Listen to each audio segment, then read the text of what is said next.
Although I've done many videos about creating hair inside Blender, this one is probably the most requested video on the lifetime of this channel. We finally made it, boys! For today's tutorial, I'll be using my own hair cards, which you can download from the link in the description. This way you'll have access to different type of hair cards rendered in more than 10 colors, including normal maps, alpha maps, and other stuff. I also included eyebrows and eyelashes which can be easily applied to the character. You don't have to make them manually, and it's fully game ready. But of course, if you want to make them yourself, I explained the full process in the last video, so go ahead and watch that if you want. Before moving forward, I gotta mention the full real-time tutorial of making this hair is about 3 hours long, and obviously too long for YouTube format. So if you want more details from this tutorial, check out the link in the description and download it. Let's go! Before doing anything else, make sure you find yourself a nice hairstyle reference. Please don't start without a reference. It's really important. After you found it, start analyzing it in your head. Imagine the hair strands as big hair parts, separated from each other. Each hair part goes a different direction. You gotta do the math in your head and add the hair cards based on that. This is how it should look like in your head.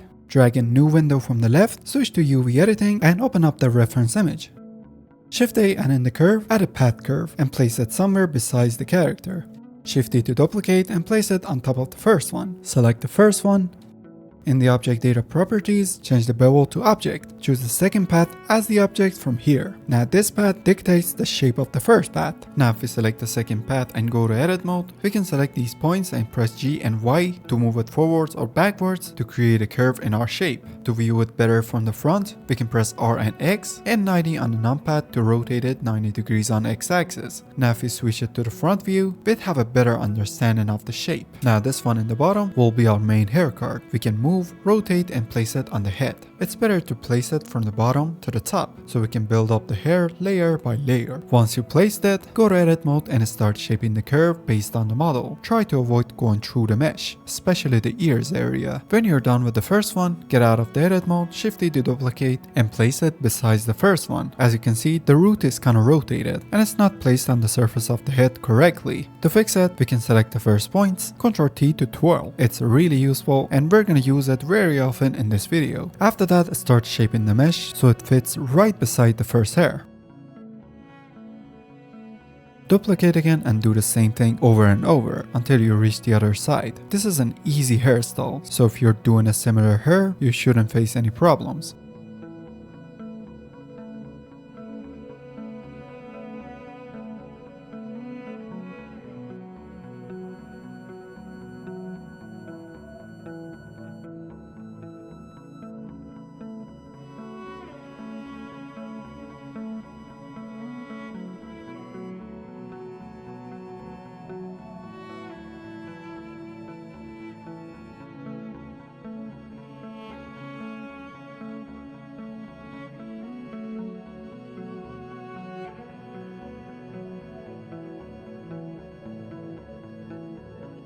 First layer is almost done. We can go around it and fix any overlapping.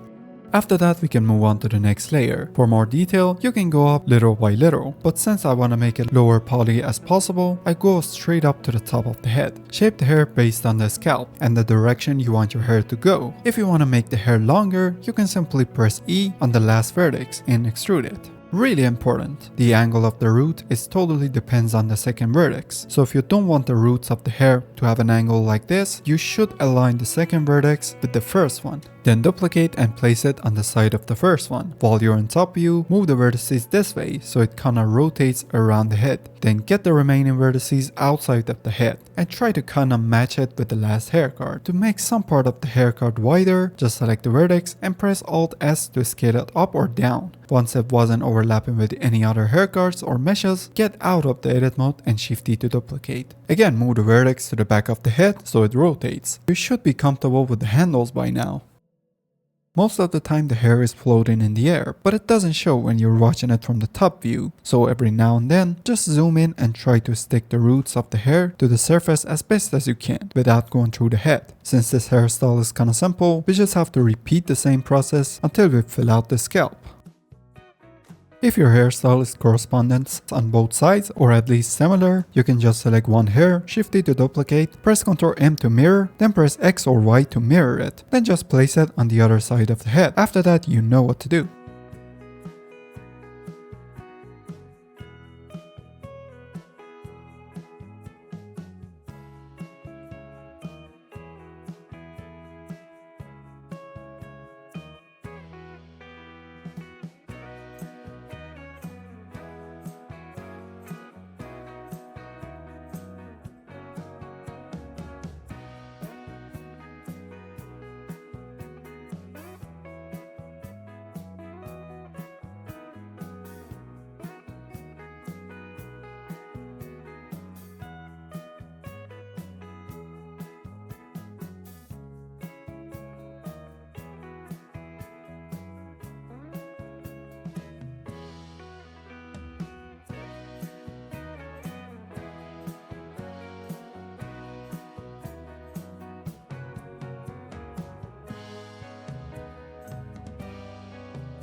And for the front, we can take out one of the hair cards and bring him to the front. Maybe rotate around the face, but this part is totally depends on the type of hairstyle you get. So play around with it until it looks decent.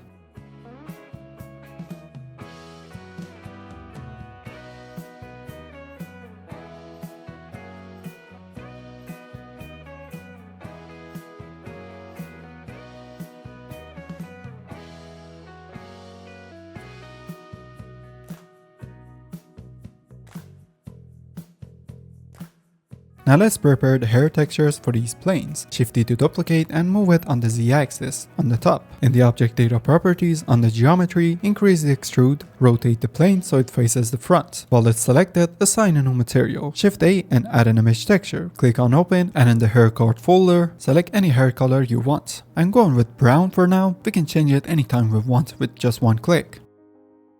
While the brand image texture is selected, press Ctrl T. It should add texture coordinates and mapping. If it doesn't, go to Preference, Add-on and enable No Triangular. In the mapping, under rotation, don't make the same mistake as I did. Instead, put -90 on the Z-axis so it rotates -90 degrees. Then play around with the scale numbers so you get the hair card you want in the frame. It might be a bit tricky, especially because it's a big map. To make it a bit easier, hold down shift while changing the parameters. That way it moves slower and you can accurately place the hair card in the frame. It's important that you fit the hair exactly in the hair card, because otherwise it won't look good on the head. Now just to test it out, we can select one of the hair planes, then assign the hair material to it. We got an alpha map and hair transition maps in the folder, but for now we can just connect the alpha from the image texture to the shader's alpha, and the background should be removed. I wasn't very happy with this hairstyle, so I brought in a new image for the reference. I want to get it closer to this reference. Since we already have the base hair planes, we can start from the one in the back and select it. In the edit mode, delete the bottom vertex and move the last vertex to the top. Press Alt S and drag to the left to scale it down. Since this hairstyle divides from the exact middle, we don't need to make both sides, so I just remove the other side. Then start shaping the hair to the back. It still doesn't need this much vertices, so I delete the last one and shape it again. I don't want to make the exact same hairstyle as the image, but using the reference image gives us a good idea of how the hair should flow. Just as I said in the beginning, we need to analyze the hair inside of our head. We got the hair moving in this direction, bending and rotating around the scalp and finally ending up at the top back of the head. So let's keep shaping the hair cards while we have this in mind.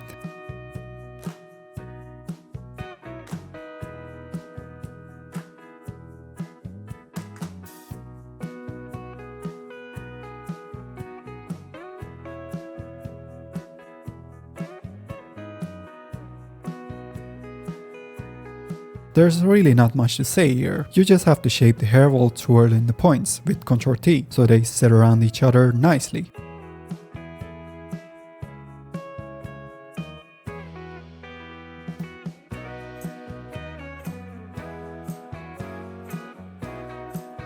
Until now we stack each hair card on the top of the last one, but from here we gotta bring it to the bottom of the last one behind the ear. Move around the hair every now and then and fix the shapes. Make sure no hair cards overlapping with each other. We don't need these, so we can get rid of them. Then duplicate one of the hair cards from the bottom that we already rotated, then just shape according to its new location.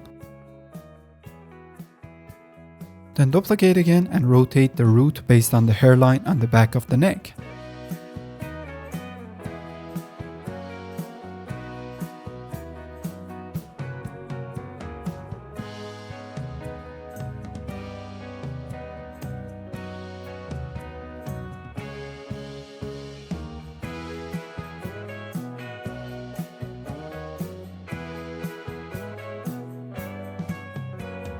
Now we gotta assign these hair cards to our hair planes. To make the job easier, we can duplicate these hair cards and place them on top of each other to give each of them the different material. Let's leave the first one as it is, with the full dense hair. Then select the second one and in the material properties, click on this number to get a duplicate of this material. Then name it Hair Medium Density. Select the third one and duplicate the material again, but name this one Hair Light Density. Keep doing that to the rest of the planes, while changing the name to a lower density hair. And with the last last one, let's name it hair strands, since we're gonna assign only few hair strands to this one. Now select the medium density hair card, and in the shading tab, hold shift and move the X location until the less dense hair card appears. Again, if the texture got out of the plane, try to squeeze it in by changing the values of the scale. Once you are happy with it, select the next one and get an even lighter density hair. It's basically the same procedure for the rest of it. And we're gonna give the last one only a few hair strands, since we're gonna use this one to add more realism to the scene at the end. To assign the material to the actual hair cards on the head, we can select the one that doesn't have any material, Ctrl L and link materials. This way we give the same material to all of them with one click. It still has a background, so in the shading tab, connect the alpha of the image texture to the alpha of the principal shader. It's gonna remove the background with no problem, because it's a PNG. If yours is not a PNG, make sure to bring the alpha map. Now let's select the second hair that has a lower density hair and do the same things. We left the ones in the front with no material, because now we're gonna select them and then hold shift and select the hair card with lower density. Then link them using Ctrl L like before. Another good thing about these cards on the left is that we can simply just see them and decide which one would work better on our hair and simply link them to the hair cards. I go to the top view and refine the hair so it starts almost at the same area.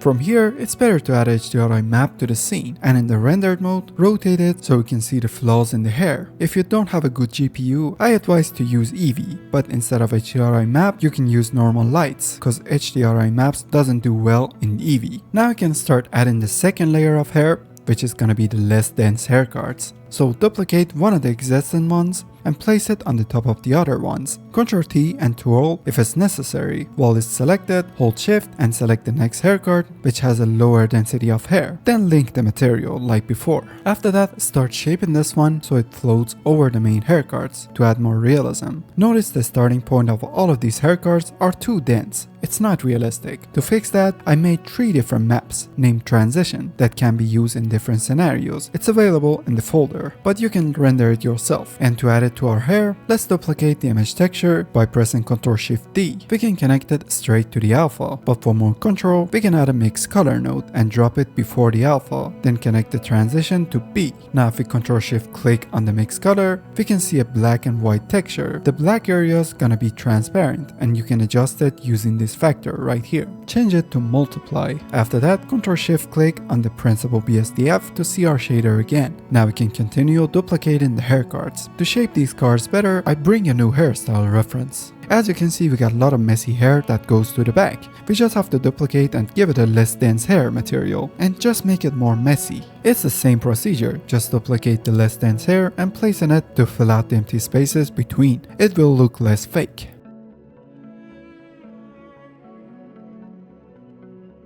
Let's do the same thing for the hair in the back.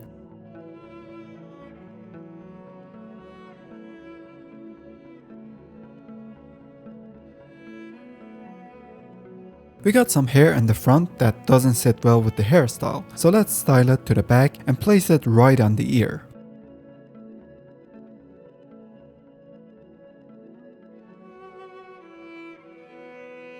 If you look at the reference image, you see we have some exposed hair poking out around the ear. We can select the hair in the front and duplicate it. Delete the excess vertices because it's a short hair, then start twirling it until it fits the position. It's not that high density, so let's give it a low density. It's a bit lonely down there, so I duplicate it one more time and place it right beside this one. Then shape it so they cross each other at some places. Let's style this one and slide it right behind the last hair card.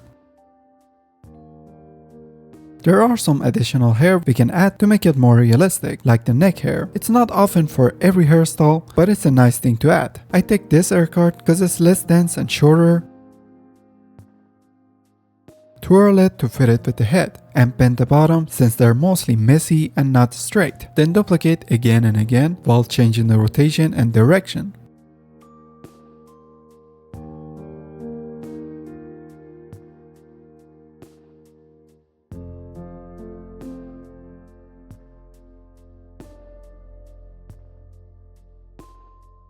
Now if you look at the reference images, the neck hair is not that visible, especially in the roots. So what we can do here is to kinda give it a fade. To do that, let's Shift A and add a mix color node. Connect the alpha to color A, then Shift A and add a color ramp. Then connect the color ramp to the B. Ctrl Shift click on the color ramp so we can see it on our object. This way we can control it easier. Now to rotate the color ramp, just select the mapping and press Ctrl Shift D to duplicate without disconnecting from the texture coordinates. Now we should be able to see it. Play with the handles until you get a subtle fade around the roots. The rotation is off, so let's change the Z number on the rotation so the black areas align with the HairCard.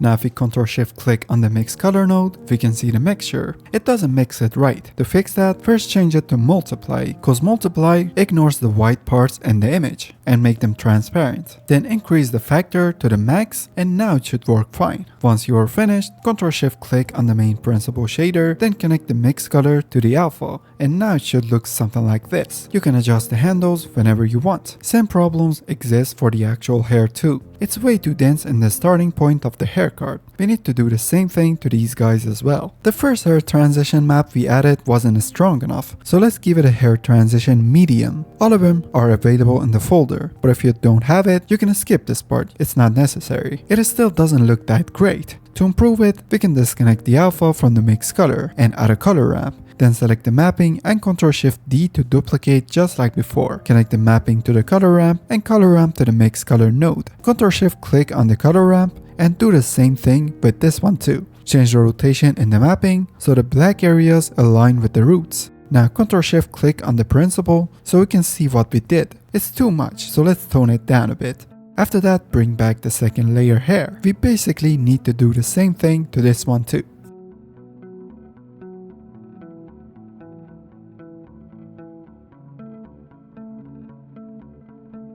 After you're finished, you should end up with something like this. Way better than what it was before. I decided to add some hair bangs in the front, so I pushed the hair to the back a bit.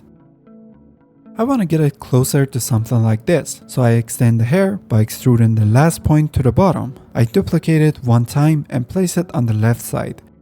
Then give it a lesser dense hair material. Now to make the bangs, we can get a duplicate from this one. Delete the excess points because we're gonna make short bangs. Then try to place it as seamlessly as you can on the side of the other hair cards. Then do that few more times so we reach the middle. Be sure to have some bang images on the side for the reference. I mean the hair bangs, not the other ones. Before duplicating to the other side, add any more hair layer you think is necessary, but obviously don't go overboard with it since the more hair you add, you basically add more geometry to your character that has to be handled by the system. Also, it might get heavier when animating. Look around the object, and if you're happy with the hair so far, you can go ahead and select all of the hair cards. Shift D to duplicate, Ctrl M and X or Y to mirror it to the other side. Then move it and fit it with the other side of the head as best as you can.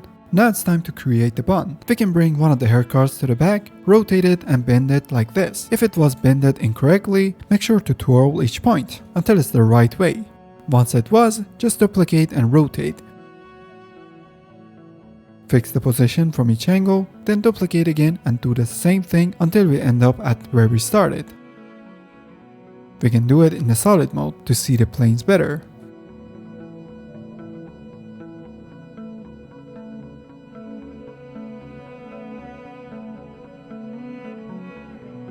After that, we can move on to the second stage, and just like before, add the less dense hair strands over the bun to give it a more messy formation. The hair is almost done, but if you want to make it more realistic, you can add even more hair strands. You just need to duplicate this plane, duplicate its material, and find another hair card where it has even less hair strands in it. I included a lot of them in my file. And just like before, you can duplicate one of the hair cards, assign a new material to it, and shape it. It especially looks good in the front where we have more messy hair. It probably would have been better if we did this in the beginning, but we can now add normal maps to our materials. Just Ctrl Shift D to duplicate one of the image textures, then open up the normal map image. Shift A and add a normal map node. Connect the image to the normal map through this node, decrease the strength if it's too much, and change the color space to non-color, which I always forget to show. It is still in the curve format, and we can't use it anywhere outside of the blender. If we select one of them, right click and convert it into mesh, it will work. But as you can see, it has a large amount of polygons, which makes it too heavy to be used in video games and even animation. What we can do here is to select all of them. In the object data properties, decrease the resolution preview to a low number. As you can see, only one of the hair cards changes. A cool trick we can use here is to hold Alt, and now if we drag it, all of the other hair cards follow this number. It should be as low as possible, but don't get it too low because at some point it will lose its shape, and we don't want that. Just make sure you do that for the path curve too. After that, right click and convert it into mesh. Now we should have a nice looking hair with a decent amount of geometry, and this is the final results. Hope you find the video helpful. Be sure to check out the link to my Gumroad and Patreon to download all of the stuff that I used in the video. There's also much more stuff in there that you can check out. See you on the next one. Peace!